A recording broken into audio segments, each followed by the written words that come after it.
ये सिला दिया तुमने अपनी माँ को हया और शर्म नहीं आई? आज की कहानी ऐसी दिल खराश कहानी है जिसको सुनकर आपका कलेजा हिल जाएगा। इस वक्त 75 बरस का, आयशा 76 बरस की थी। एक साल में छोटा हूं इसलिए वो मेरी बड़ी बहन थी।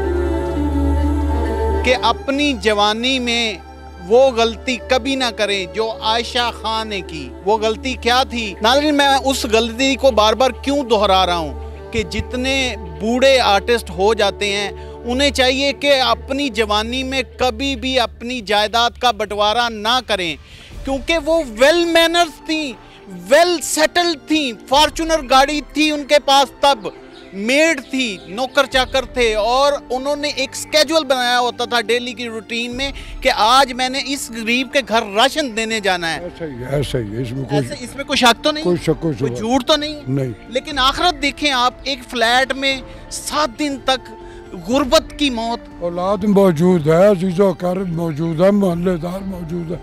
अरे 7 दिन वो उनकी टांग का भी फ्रैक्चर हुआ था। हाँ जी, लास्ट दिनों में सुनने में आया था कि उनका पाँव में फ्रैक्चर आ गया था और ज़हनी तौर पे थोड़ी सी वो अपसेट हो गई थी। वो भी उसी गलती की बुनियाद पर अपसेट हुई थी। अरे तुम्हें को हया और शर्म नहीं आई? तुम्हारी वो माँ जिसकी उस सारी तपस्या से, जिसकी वजह से तुम इस तरह, हर पेरेंट्स जो होते हैं ना, उनकी ख्वाहिश यही होती है कि हमारे बच्चे हमसे भी बेहतर डिग्रियां ले, हमसे बेहतर स्टेटस बने और हमसे बेहतर जिंदगी हो। ये सिला दिया तुमने अपनी माँ को। 2 बच्चे थे ना उनके, और 2 ही बेटे थे। नाज़रीन, मैं बताता चलूं, उनके 2 बेटे थे। एक बेटे का फार्म हाउस इस्लामाबाद में रहता है, वेल पोश एरिया में, और एक कराची के वेल पोश एरिया में अपनी फैमिली के साथ हंसी खुशी रहता है।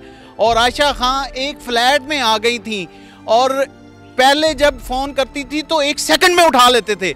फिर जब अपनी जवानी में उन्होंने गलती की, जायदाद का बंटवारा कर दिया, फिर जब वो फ़ोन करती थी पहले तो उठाते ही नहीं थे, फिर जब उठाते थे तो कहते थे मामा 2 मिनट। वो 2 मिनट कभी हफ्तों पे मोहित होते, पहले हफ्तों पे मोहित होने शुरू हुए, फिर महीनों पे चले गए, फिर वो सालों पे चले गए। ऐसा ही है जी। बिल्कुल सुना है तो ऐसा ही कि यही हुआ सारे का सारा।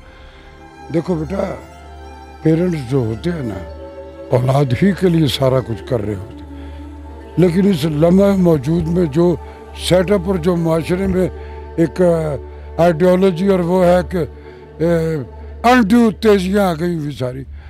आपने जो कुछ भी आपका है पेरेंट्स का, वो औलादों ही का होता है। लेकिन अपनी ज़िंदगी में एक मेंटली आप एक लिस्ट बना छोड़ो कि आपको ये करना, लेकिन ये अगर आपने उनको जवानी में दे दिया तो उसकी आफ्टर इफेक्ट देख लो। आप तो देख लेना। अरे करोड़ों रुपए तुम पे इन्वेस्ट किए, तुम्हें ग्रूम किया, तुम्हें पढ़ाया लिखा, ये सारे घरवर जो है ये उन्हीं के दिए हुए थे ना तुम्हारे पास। सारी सी बात है, फार्म हाउस, अच्छे पोश एरिया में घर दिया, और तुमको अपनी उस माँ का ख्याल ही नहीं रहा।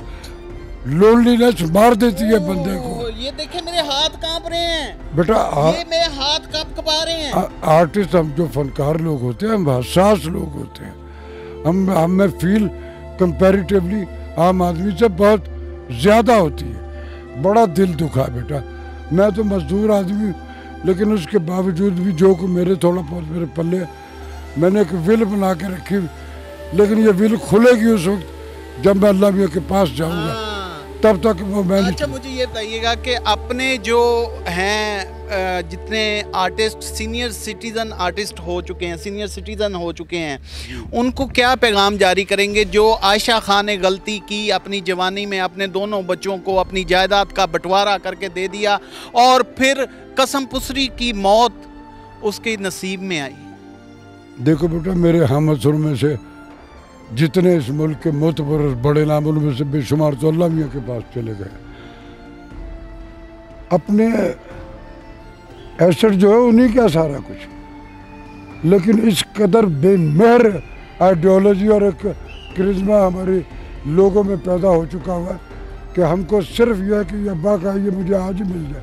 अब्बा जो है वो भूल गया और गूगल अलैहिस्सलाम की पे ईमान बिलीव से ज़्यादा हो गई।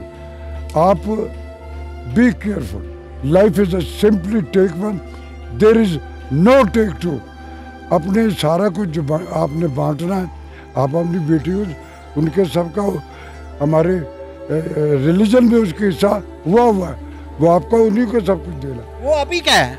लेकिन उसको प्रिकॉशन में दीजिए ताकि आप इस सदमे से ना गुजरे जिससे आशा हाँ गुजरी। जी हाँ। अच्छा राशिद साहब, मुझे ये बताइएगा कि आपको कितना दुख हुआ कि वो इतनी रिच खातून थी, फॉर्चूनर उस टाइम पर उनके पास थी, नौकर चाकर थे, फार्म हाउसेस थे, लग्जरी लाइफ गुजार रही थी, और मौत जब उनके हिस्से में आई, जब अल्लाह मियाँ को मिलने के लिए गई तो किस हाल में गई? 7 दिन तक फ्लैट में पड़ी रही, कोई पुरसाने हाल। अरे यार, बड़ी बड़ी शर्मनाक बात है, डूब मरने का मकाम है, जिनकी वजह से उनको इस कैफियत रब के पास जाना वो तो जन्नतों में चलेगी। वो तो बड़ी सोबर खातून और बड़ी वेल मैनर्ड खातून थी, बड़ी ख्याल करने वाली, हार्ट रखने वाली थी, सॉफ्ट हार्ट। ओ यस।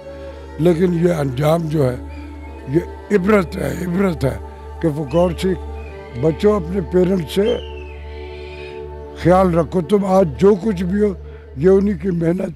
हर पेरेंट्स जो है उनकी ख्वाहिश होती है मेरे बच्चे मुझसे भी ज़्यादा बेहतर ज़िंदगी में जाएं, बेहतर स्टेटस में जाएं। राशिद महमूद साहब, आप आशा खां के जनाजे में शरीक हो सके? बेटा, मैं तो लाहौर में हूँ, वो तो कराची में थी। मैं तो खुद एक साने से जो गुजरा हूँ, मैं तो अभी तक नॉर्मल, ना मेरी आवाज़ नॉर्मल है, ना आपको मेरी फिजिक लग रही, वरना अगर मेरा वो नहीं होता और मुझ में एनर्जी होती तो मैं ज़रूर जाता। तो आपको पता चला कि उनके बच्चे आए हैं? कोई अल्लाह जाने जिनको इतनी शायद जिंदगी से अब आ गए होंगे।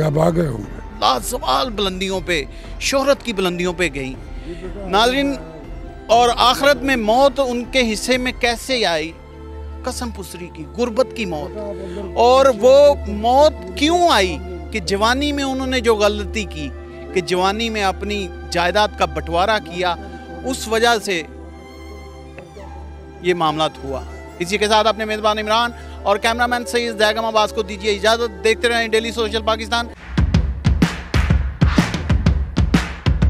नाज़रीन गिरामी, कबल आपसे एक गुजारिश है कि हमारे चैनल को सब्सक्राइब कर लें।